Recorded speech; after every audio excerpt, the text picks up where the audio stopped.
Hey guys, super excited about today's podcast topic, cosmic connections. We're going to talk about the Saturn return, astrology, and how this is correlated with your brain's healing journey. We'll be back in a minute.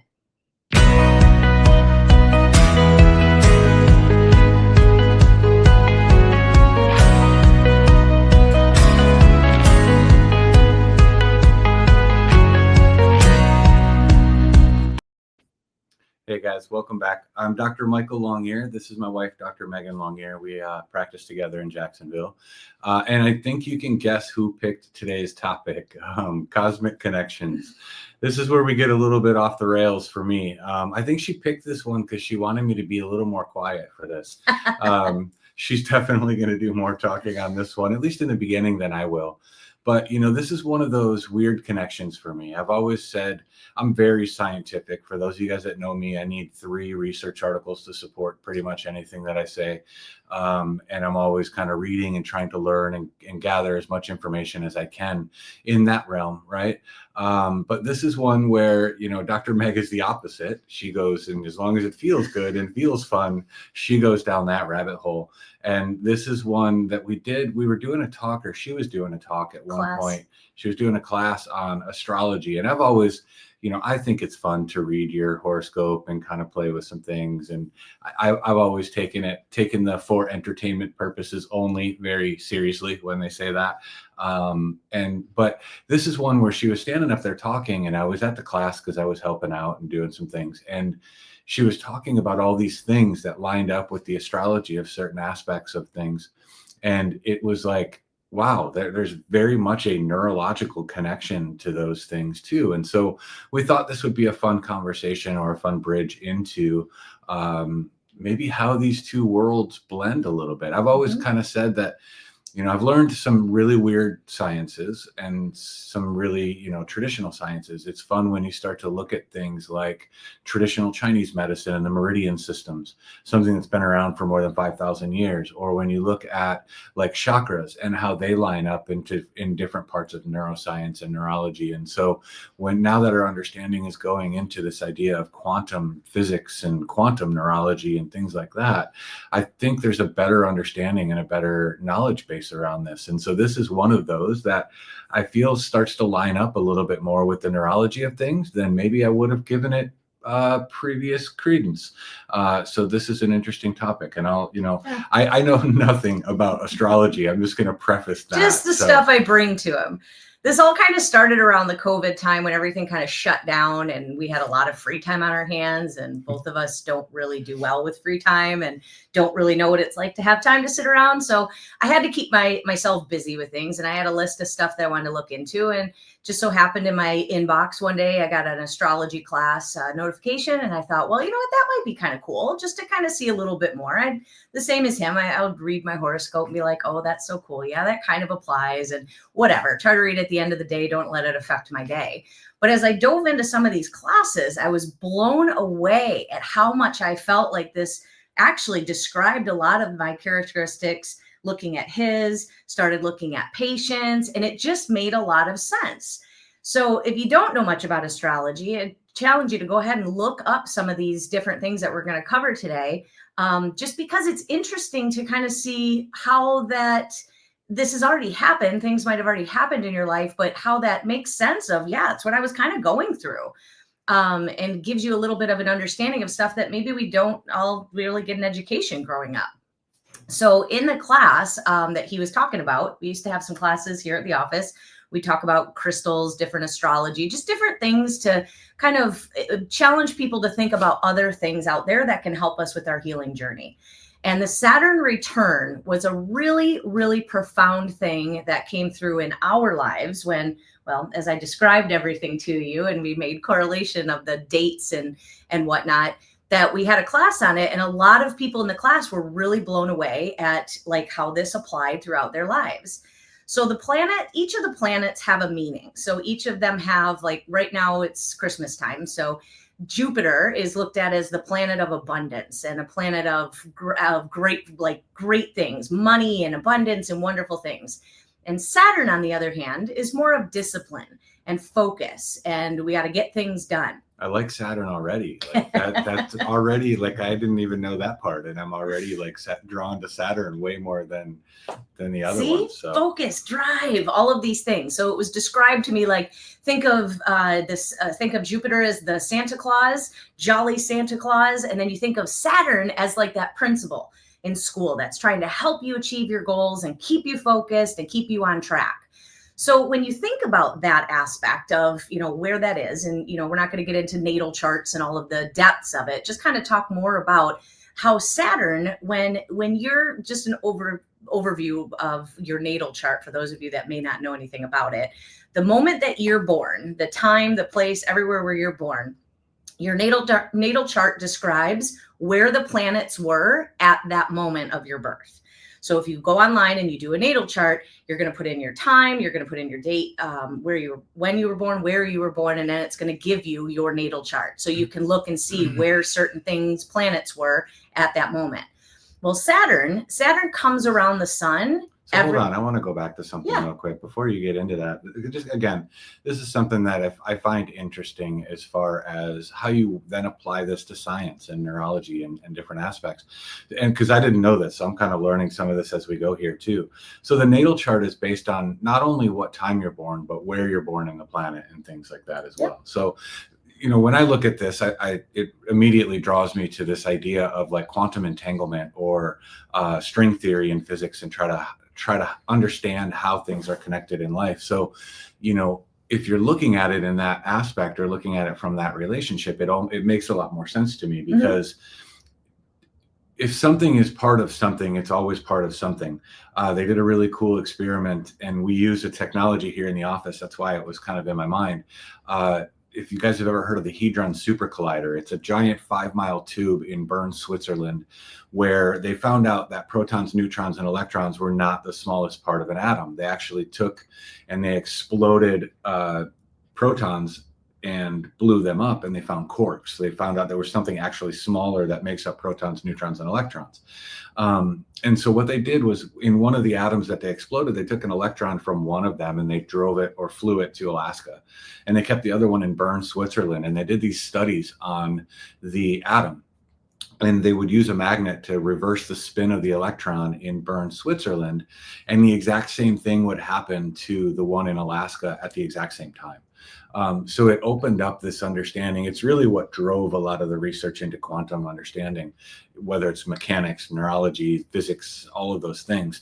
And so that it's just interesting. Like you said that, and you were talking about the natal chart, and I'm like, well, yeah, the temperature on the Earth at that place would be a certain thing because of how the sun's hitting it, where the planets align to refract that energy. So from a physics standpoint, it starts to make a little bit of sense. So very neat, right? Sorry, I didn't mean to interrupt your Saturn rolling around the sun thing there, but you were on a roll. Yes, well, no pun intended. We'll go back to the planets and how they have their cycles around. We know that the Earth travels around the sun. Well, every planet travels around the sun.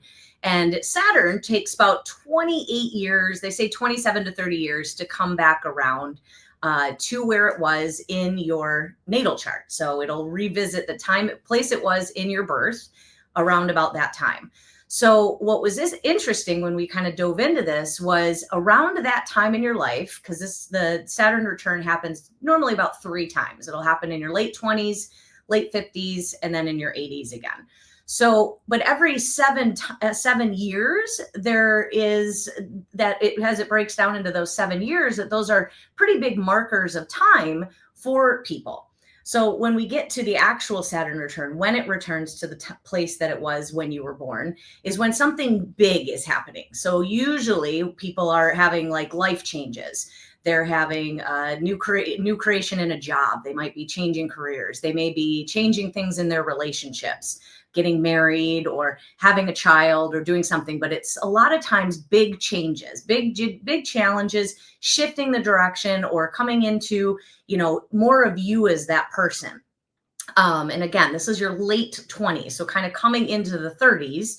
And what was interesting is when we talked about it and you brought the awareness around about those 7-year markers. Yeah. So what happens at the 7 year? Because, and I'll talk about it again neurologically here in a second, but what is it like? So from an astrology standpoint, why is 7, 14, 21? Why are those important? Well, it breaks down in that 7-year time frame up to the 28. Like 28 years old is when it's usually the big event, like that, a big change. But markable things happen at those 7-year marks, the way they break that up into 4, like into a and is it just dependent on what did you call it, a natal chart? Is it dependent on what your natal chart says of what your event is going to be at those 7s? Well, this is just looking at the Saturn portion. So the other planets play pieces into it too. That's why, like, when we look at just looking at our horoscope, like I'm a Pisces and he's an Aquarius. So I'm a water sign, he's an air sign. So it's interesting when we read ours and it's like, oh, that's neat, cool. But that's not all of you. When you dive into your natal chart, you're learning more aspects about. I know a lot of Pisces and they're not much like me. They may have qualities like me. Nobody's quite like you. Come on. They could be a Pisces, they could be Aquarius. They're not going to be like you. Well, hopefully that's in a good way.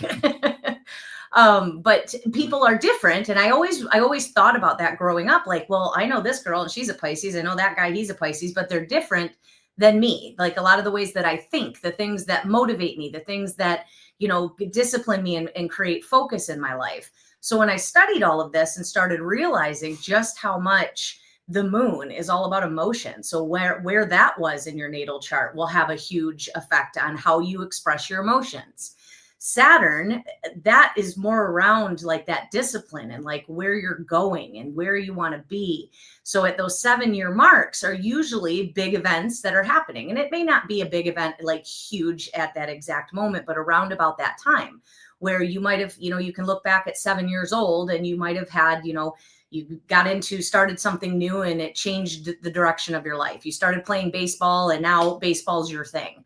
14 might have been when you started doing something. 21, around 28 in that frame, like 27 to 30, like I said, but around that time is when big things seem to really shift in people's lives.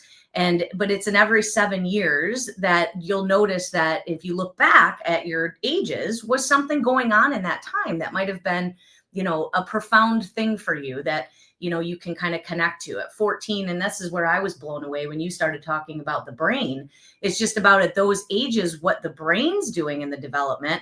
And it was just very interesting. If you want to talk a little bit about those ages. Yeah, there's some key points, right? And this is where I said it got a little weird for me and I had to go kind of look some of this stuff up and research a little bit. Because neurologically, we've always understood that there's critical periods in the brain for development and things like that. So they often say like you can't learn new things after the age of 7, right? And that's not true at all. We have, for those of you guys that don't know, neuroplasticity is your brain's ability to rewire, learn new things, do that kind of stuff. And we know that we have neuroplasticity from cradle to grave. So you have it from when you're born to when you die. However, with the caveat of certain things are hardwired. And so you have what's called a critical period up to age 7, where things like personality are developed. Your brain is a neurochemical soup of things like dopamine and serotonin and GABA, and your neurotransmitters are really kind of all over the place at that point. And that's at that 7-year mark is when that solidifies. So the critical period kind of ends at that point. An interesting point around that is if you or your child learns a language up until the age 7, you will actually think in that language. If you learn a language after the critical period, you can still learn a language, but you think in your native language and then you translate it. I have a friend of mine who, just to highlight the differences here in that, is he was born in French Canada. He was French Canadian. And so he learned English and French growing up, and he knew both of them. And when he had a really bad head injury or concussion, one of the symptoms he had is he would just flip into French. He was in front of a couple hundred people speaking at an English conference, and he just started talking French and had no idea he was speaking French. And someone had to like yell at him off stage, like, "Hey, buddy, you want to?" They have no idea what you're saying right now. but it's because he learned that language before the critical period, so he developed it a little differently. Well, we've always known about the critical period up to age 7, and what we've learned, and I'd say the last 5, maybe 8 years with neuroscience, is you go through a second critical period, and guess when that happens? Around 14. So it's on that 7-year cycle. So that was one of the ones that I thought was really interesting. So your brain literally opens back up. It's why, the teenage years look a lot like the terrible twos. Because your brain is literally remodeling and remolding. You've got a flood of dopamine coming into the system to help with connectivity. So you're forming things a lot differently again. There's some, the debate is out about learning languages at that time and, those types of things. But there's a second critical period. And then again, on a 7-year cycle, if you looked at 21 in the female is when the brain, the prefrontal cortex is first starting to mature. And so, the brain is always growing, but the frontal lobe, which is the part of the brain that sees the big picture, realizes everything's going to be okay, it starts to solidify or mature at 21. And guys, it happens in the girl's brain before it happens in ours. Just going to ask you, read my mind. There's some debate as to whether or not it happens in the male brain at all. I don't think we really, I argue we're 5 forever, and I'm okay with that. I love being 5. I had a blast at that age, and I'm still running with it. But the brain on those 7-year cycles in the same way. So I thought that was what dawned on me when she was talking. I'm like, that's really weird, because either the astronomy people or astrology people knew this when they were doing it, and that's why they put those cycles together. Or again, it's another instance of people saying the same things, but using different language, or interpreting something, but using different language, and one of my favorite people to study and research is Leonardo da Vinci. And he's revered for 2 opposite things as far as brain goes, right? He was an inventor, he was an anatomist, he was a scientist, but he was also this amazing artist and used the other side of his brain. And, I love when you research, there's a really cool book if you like reading, it's called The Math of the Mona Lisa. And it dives into how artists have seen things over time, and they didn't have the language to explain it, like with math and science and all of that, but they were seeing things. And so if you look at art and the depictions in art, it almost mirrors the scientific discoveries of the day, because scientists were using a different language in math and science and all of that to explain it. But it's cool to see that. And so for me, this is when I started to maybe astrology. Am I saying it right? Maybe astrology was seeing it through their lens, right? They were feeling and understanding kind of like this one over here does. Whereas maybe neurologists were putting the picture together in a different way. And to be honest with you, I really don't think neurology was, when astrology started, I don't think neurology was anywhere near understanding what a critical period was. And like I said, it's only been really the last 8 years where we've understood that there was that second critical period. So yeah, that was one of those things that was interesting to me, is that 7, 14, 21, there's those major markers for neurodevelopment. And then it also made sense when she's like, well, it comes back when you're 28 or 30. Well, that's also, and some of this is societal at this point too, but it's also neurologically, your brain, your frontal lobe is fully solidified. That's really when you start to hit your stride. It's maybe, in your 30s is when people are buying their first house, they're having kids, they're doing all that, late 20s, early 30s, they're getting married. Those are big milestones anyway, right? So, and I think that happens because after the prefrontal cortex solidifies, you stop looking so much at the past and start to really look into the future and what you can do and what you can build and what you can grow. And there's at around that 28 to 30 mark, there's a real blend of the left and the right amygdala and left and right brain.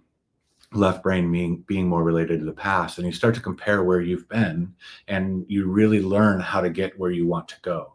Yep. So there's that bridge that happens within the brain in that late 20, early 30 period because of the solidification of the prefrontal cortex. So it's interesting that those 7-year cycles, there's some planets spinning around us, but there's also that happening, that wiring and things like that are going on in the brain. So I found that fascinating when you were talking about that in the class, and how that really tied into what we see clinically, but also from a neuropsychological and neurodevelopmental aspect. Absolutely. Coming into the 30s, really figuring yourself out, time of life. I kind of want to go back to the 20s. That was a lot. See, and we always disagree about this. You couldn't pay me to go back to those times and figuring all that stuff out. And in that like 28 mark, because I have a lot of girls that I work with, I should say young women that I work with. And a lot of times they'll be in this time of the 26, 27, 28. And it's like, I got to figure out what I'm going to do with my life.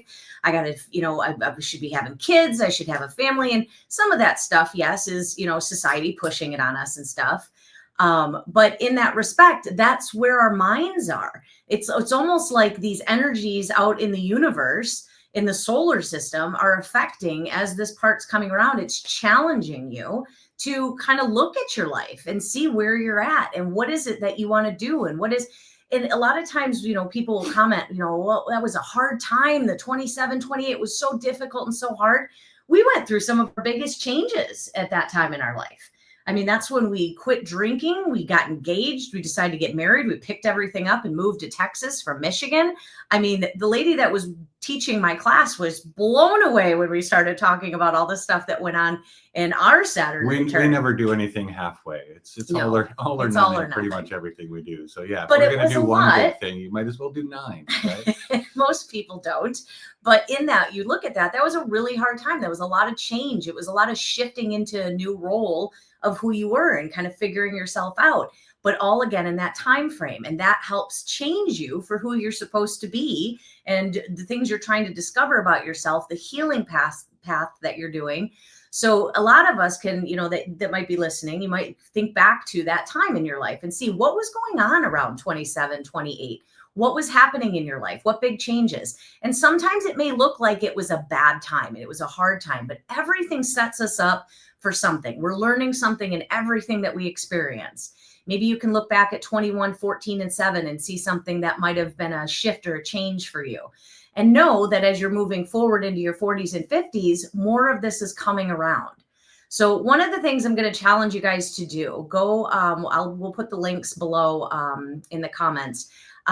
Cafe Astrology is a free website that you can go to just pull your information. You put your date of birth, your place where you were born, all of that, and look at the area where they talk about Saturn in perspective of what we've talked about today. But all the other planets will be on there too, which will kind of, sometimes give you a little bit of insight of more information about you and can help you with, feeling a little bit more like, yeah, okay, this is how I am. I'm pretty organized. Maybe you have a lot of earth signs in your chart.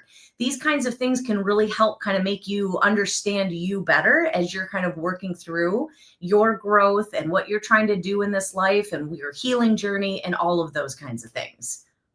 Yeah, I have never been to that website, so I can't speak. Don't worry, I have yours. I have it on my desktop. I rely on her. She gives me all my numerology, my astrology, all of that fun stuff. Mm-hmm. Yeah, and apparently we're oil and water on all of them. All of them. Our signs don't mix at all. I guess Aquarius and Pisces were doomed to be eternal warriors against each other. But yeah, and I legit have a question here. So the 7-year cycle up to 21 is kind of fitting. Does that carry in for each one? Is it always like on the 7s that different things happen? Yep. Okay. Because neurologically, I mean, really, after about 21, 28, there's not a lot of change until that second one, right? Until your 60s, your late 50s, early 60s, your brain then starts to really change. And we often think that degeneration is a normal process in the brain. That's actually not. But your brain does go through another really big pruning in your late 50s, early 60s. So it starts to get rid of things that you haven't used in a while and got rid of. So you start to, the forgetting things isn't necessarily a thing, but you do prune away a lot of stuff. And because you've got years and years and years of having stuff, and pruning happens consistently throughout the development of the brain too. But when does the midlife crisis happen?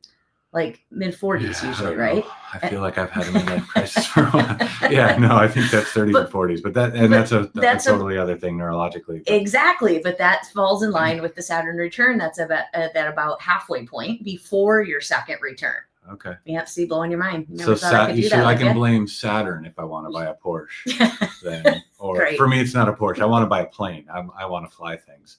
Porsches are too slow for me. I need something a little faster. Higher up in the air. All right. That's interesting. Yep. So there's a lot that can be said in this. This is an interesting topic to go into. This is just one little piece that I just remember from that class, how profound it was. And I wanted to bring that to everybody so we could bring a little bit more woo into our podcast to talk about it, even though there is science, there is history on a lot of this stuff that's very fascinating. So we challenge you to kind of look into yours and see, because as future things come up, because I do want to talk about Mercury, because we know so many people with that. Luis will love it. We go into Mercury in retrograde. We got to have Luis on here just to say Mercury's in retrograde, as an intro. I think that would be awesome. Yeah, we'll have to have that one in the future. That's a very interesting one too that we can dive down. So more astrology to come for sure. All right. Thank you, guys. We hope this made some connections, right? Cosmic connections and synaptic connections actually go together a little bit. So who knew? I certainly did not. This one has challenged me in a lot of ways to get outside of my little bubble. And hopefully this challenges you, for my nerdy friends who are watching, challenges you to look outside the box just a little bit. Find out more about yourself. It'll help in your journey. Thank you.